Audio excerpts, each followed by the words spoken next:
Auto করে যাচ্ছি। হ্যাঁ ঠিকই ধরেছো, আজকে কিন্তু আমরা গাড়ি নিয়ে একটা সুন্দর জায়গায় যাচ্ছি, আর গাড়ি চালিয়ে যেতে ভালো লাগে না আমার বরের, তাই অটো করে যাচ্ছি। তো প্রথম থেকে শুরু করা যাক। মেকআপ টেকআপ করে নিলাম, বর একটু চা করে নিয়েছে, তো সবাই মিলে রেডি হয়ে গেছি সন্ধ্যেবেলায় 6:30টার সময়। তো চলো লেটস গো করে রেডি হয়ে গেলাম, তো বেরিয়ে গেলাম, নিচে চলে এসেছি। ওই দেখো আমার স্কুটিটা নীল রঙের ঢাকনা দিয়ে ঢাকা আছে পাশে। তো অটো বুক করে নিয়েছি, বড় অটোর সঙ্গে কথা বলতে বলতে। পাশে দেখো ব্যাডমিন্টন খেলছে সব বড় বড় ছেলেরা, কিন্তু আমরা চলে যাচ্ছি একটা সুন্দর জায়গায়। ওই যে ওইদিকে দেখতে পাচ্ছ একটা হোয়াইট লাইন লেখা আছে, তো ওটাকে ক্রস করব, ক্রস করে ওখানে M3M আরবানা করে একটা শপিং মল আছে। শপিং মলের ভেতরেই কিন্তু আছে একটা জিনিস, যেটা হচ্ছে আমার মেয়ের জন্য খুবই আকর্ষণীয়। অনেক দিন ধরে ট্রাই করেছে যাবে যাবে করে, তো আজকে সুযোগ হয়েই গেল, চলে এলাম। খুঁজছিলাম মোবাইলে ম্যাপ দেখে যে কোথায় অ্যাকচুয়ালি, এত হিডেন জায়গায় আছে আমরা খুঁজেই পাচ্ছিলাম না। অ্যাকচুয়ালি চলে এলাম, এটা হচ্ছে স্কাই জাম্পার, বাচ্চাদের সব রকম খেলনা এক জায়গায় থাকে। তো সেইটা সবসময় টপ ফ্লোরের দিকেই হয়, একদম ছিমছাম শুনশান জায়গার দিকেই হয়, কারণ এরকম মার্কেট প্লেসের ভেতরে যেখানে বার, রেস্টুরেন্ট আর শপিং মল সেইখানে কাছাকাছি হয় না, কারণ এখানে প্রচুর জোরে গান চড়ে লাউডে, আর জাম্পিং খেলা সব হই হুল্লোড় হয়, তাই জন্য এটা সবসময় টপ ফ্লোরে হয়। তো আমরা লিফটে করে এগিয়ে এগিয়ে চলে এলাম একদম টপ ফ্লোরে, থার্ড ফ্লোরে এলাম। থার্ড ফ্লোরে খুলতেই দেখলাম পাশেই সেই চমক, আমার মেয়ে তো দেখে আত্মহারা হয়ে গেল। এটাই হচ্ছে সেই স্কাই জাম্পার, যা অনেক দিন ধরে স্বপ্ন ছিল চড়বে, আর এখানে কারোর বার্থডে সেলিব্রেশন হচ্ছিল।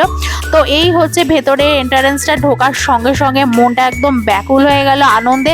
দেখো কি দারুণ লাইটের খেলা, মানে জাস্ট পুতুল খেলা, গেম, মানে কি চাও। এখানে কিন্তু শুধু ছোট ছোট বাচ্চা না, বড় বাচ্চারাও কিন্তু একদম ঢুকলে পাগল হয়ে যায়। তো আমরা এখানে ঢুকলাম, কি কি করব সেটাই ভাবছি, কারণ যেটাই ধরছি সেটাতেই কিন্তু একদম হাই চার্জেস। তো এখানে চার্জেসের অনেক রকম ব্যাপার ছিল। আমার মেয়ে তো আনন্দে চিৎকার করতে শুরু করেছে, দেখতেই পাচ্ছ তোমরা।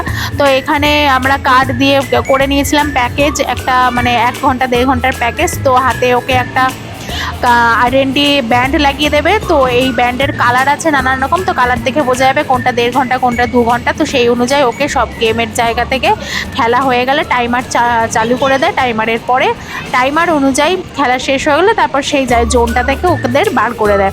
তো এখানে সক্সটাও কেনা হলো, কেন সক্সের মধ্যে গ্রিপ লাগানো আছে, গ্রিপ ছাড়া কিন্তু এখানে একদম উঠতে দেয় না। এগুলোকে বলা হয় ট্রাম্পলিং।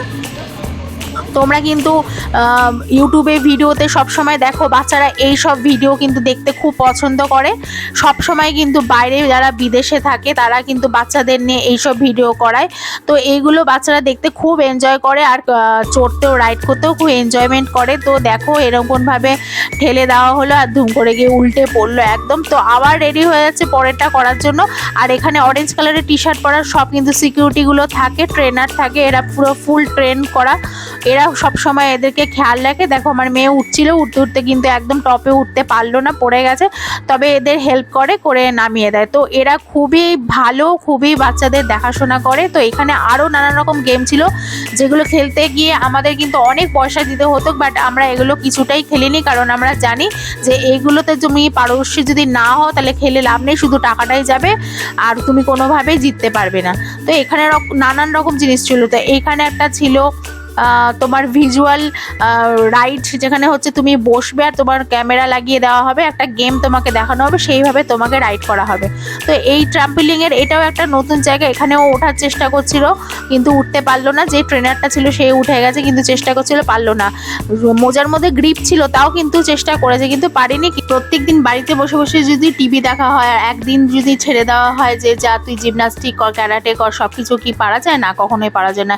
ডেলি কিন্তু তোমাকে 1-1.5 ঘন্টা বাচ্চাদেরকে নিয়ে বাইরে বেরোতে হবে, বাইরে খেলাতে হবে এবং নানান রকম অ্যাক্টিভিটি করাতে হবে, তাহলেই কিন্তু তাদের বোনগুলো স্ট্রং হবে। তো এটাই হলো আমার মেয়ের প্রবলেম, যে ঘরে বসে বসে সারাদিন টিভি দেখা হয়, যখন সুযোগ পায় 1-2 ঘন্টার জন্য বাইরে যাওয়া হয়, তো সেটাতেই ও কোনো রকম এই জিমনাস্টিকগুলো করতে গিয়ে তখন একটু ও পিছিয়ে পড়ছিল।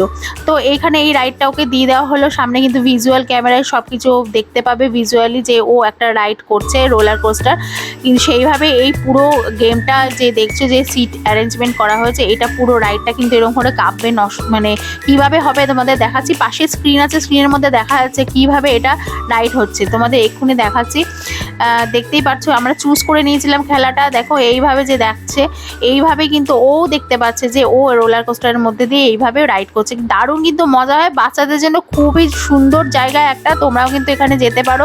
কলকাতায় কেন নানান রকম জায়গায় এগুলো নানানভাবে খুলেছে। তো এটা আরেকটা হচ্ছে গেম, এটা হচ্ছে ফ্লোর ইজ লাভা। দেখো ফ্লোরটা পুরো লাভা হয়ে গেছে, তো গ্রিনের মধ্যে দাঁড়িয়েছে। এখানে এবার ব্লু যেগুলো জ্বলবে, ব্লু এর মধ্যে পা দিয়ে দিয়ে গ্রিন জায়গাতে পৌঁছাতে হবে। তো ও প্রথম করছিল ঠিক মতো, সেই বুঝতে পারেনি, আবার সেই ফ্লোর ইজ লাভা করে পুরো ফ্লোরটাই লাভা হয়ে যাবে। তো এইভাবে মানে 1.5 মিনিটের একটা গেম ছিল। তো সেই গেমটা খেলা হলো, খেলা টেলা হয়ে দারুণ আমরা মজা করলাম, বাইরে খেলাম, খেলে আবার সেই অটো করে আমরা বাড়ির পথে ফিরে এলাম। তো দেখা হচ্ছে পরের ভিডিওতে। ভিডিওটা কেমন লাগলো অবশ্যই লাইক করে দিও। Tata, bye bye.